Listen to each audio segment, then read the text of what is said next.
我们今天来聊一个你可能很熟，但可能从来没有从这个角度看过的故事《创世纪》第一章。我们先不从神学的角度切入，而是把它当做一堂超精彩的写作课，来看看一个关于秩序是怎么从混乱中诞生的故事，是怎么被说得这么漂亮的。故事的开场白就超有气势的。起初，神创造诸天与地，这句话就像电影的第一个大远景，帮婆的为接下来的一切设定好了一个宏大的舞台。可是呢，话才刚说完，马上就来了一个转折。第二节说，地变为荒废空虚，这就有意思喽。这表示这故事可能不是我们想的那种从无到有的创造，反而更像是一个世界已经一团乱了。现在的任务是要把它整理好。好，那接下来我们会怎么走呢？首先，我们会先看看一开始那个混乱的世界到底长什么样子，接着看作者怎么用2个阶段，先把房子的隔间盖好，然后再让各种房客住进来。再来就是整个故事的高潮，也就是人类的出场。最后，用一个充满意义的休息，为整个故事画上完美的句点。好的，那我们就先回到故事一开始的那个场景。你想象一下，一个荒废空虚，而且是一片漆黑的世界。这就是作者在一开头抛出来的核心难题。接下来的每一天做的每一件事，都是为了解决这个问题。所以说，你就可以把整个故事的结构看成是一个很典型的拨乱反正的剧本。他先告诉你问题是混乱，然后用7天的时间，一步一步的有条不紊的把这个问题给解决掉。好，故事的第一幕，也就是第1天到第3天，这前3天啊，核心动作其实就只有一个，叫做分开。这就好像你在整理一个超级乱的房间，第一步一定是要先把东西归类，衣服归衣服，书归书，对吧？这就是秩序诞生的第一步。那推动这一切的力量是什么呢？你会发现，故事里有一个片语不断的重复出现，神说。你可以想象在这里，说话本身就是一种创造的力量，每一个步骤都是从这句话开始的。第1天就是对黑暗这个问题最关键的第一步。神说要有光，光就有了。然后马上把光和暗分开，并且给他们取了名字，叫做昼跟夜。你看，时间的节奏跟循环就这样被建立起来了。分开这个主题在第2天和第3天继续进行。第2天天空出现了，把水分成天上的水跟地下的水。第3天陆地浮现了，又把水分成了海跟地。你看呢？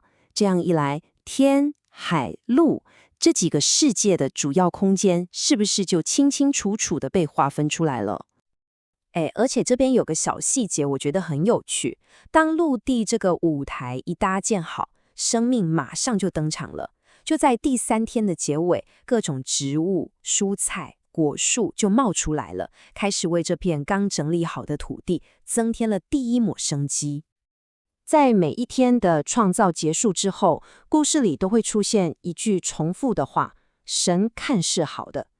这句话就好像，每一关打完之后的存档点一样，它在文学上扮演一个确认的角色，告诉你，好，这一步的恢复工作成功了，我们可以往下一个阶段前进了。好，那下半场结束了，故事来到下半场。既然空间都已经规划好了，那接下来要做什么？很简单呐，当然就是让居民住进来嘛。这里就是整个叙事结构最漂亮、最巧妙的地方。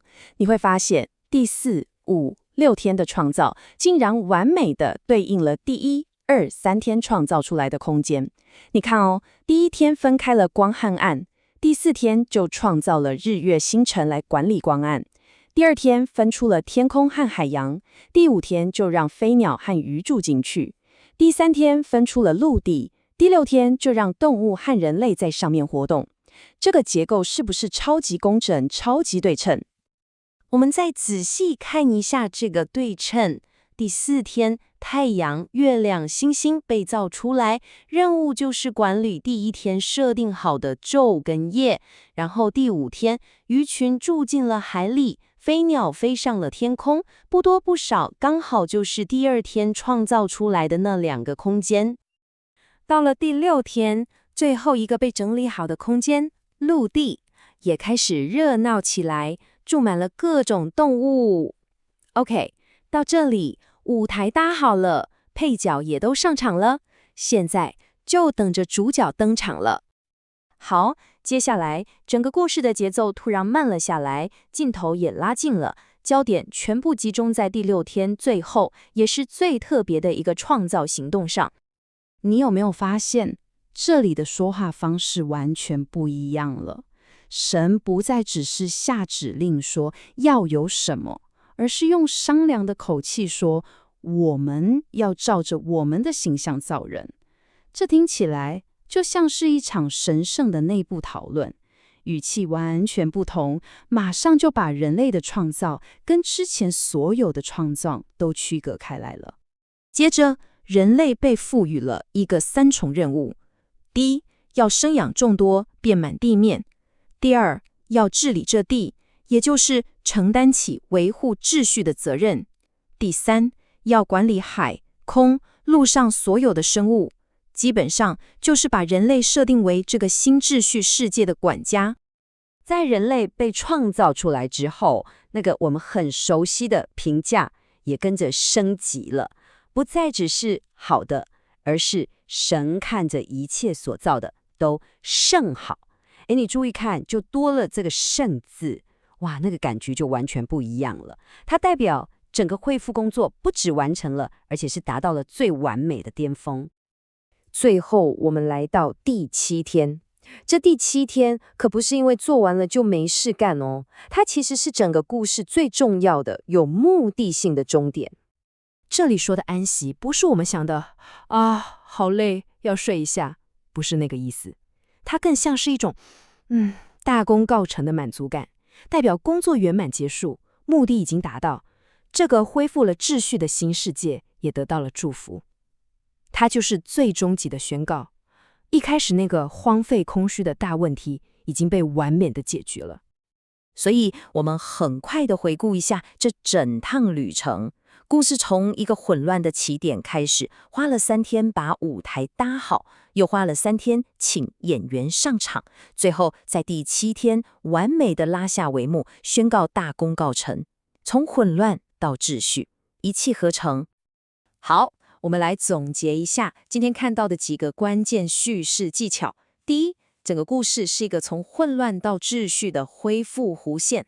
第二，创造分成2个对称的阶段，先形成领域，再填充居民。第三，像是神说，看是好的，这些重复的句子有效地建立了故事的节奏感。最后，故事的高潮就落在人类的独特角色以及神圣安息的最终完成。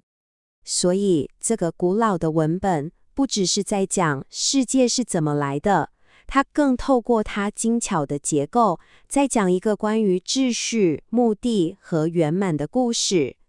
那么最后，我想留给你一个问题：这样一个如此讲究对称和结构的叙事设计，它到底想告诉我们，作者心目中最重视的价值是什么呢？